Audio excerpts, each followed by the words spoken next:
So the first signs of Maeve showing a little bit of delay in terms of development came at around 2 months. We went for a regular checkup with her pediatrician. Her pediatrician had noticed that she wasn't lifting her head while on her tummy. And at that point, he was suggesting that we do more tummy time. And I didn't really think anything of it. I thought it was just, just the normal type of guidance that he was providing everybody. And he asked us to sort of, do this tummy time more often, and then we would check again on her progress at age 3 months. And that's exactly what we did. And then at the 3-month stage, we went to her pediatrician again for a checkup, and he seemed to be a little bit more concerned at that stage. So he said, look, there's really not that much progress.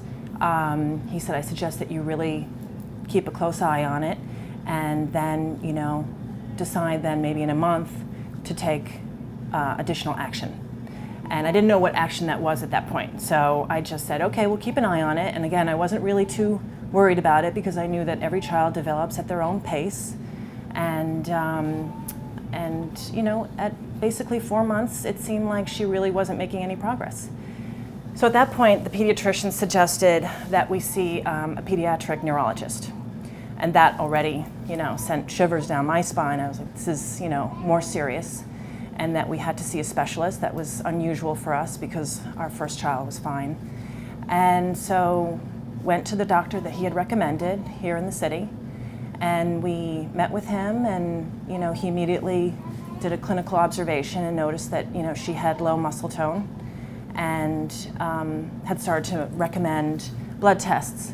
So at 6 months, the pediatric neurologist had recommended the next stage, which was going to be a series of tests. And starting with the least invasive one was the genetic test. And he recommended a geneticist, and we went to him and had a blood test done. And he observed her, and 6 weeks after that, we got the diagnosis.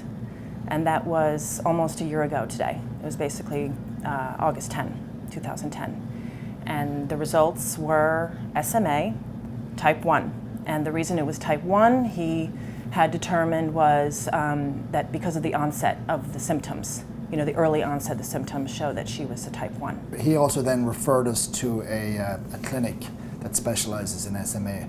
So the diagnosis was confirmed by the neurologist at the SMA clinic, who actually categorized her as a strong type SMA type 1 that may ultimately develop into a low-functioning type 2, which is classified as an ability to sit unsupported.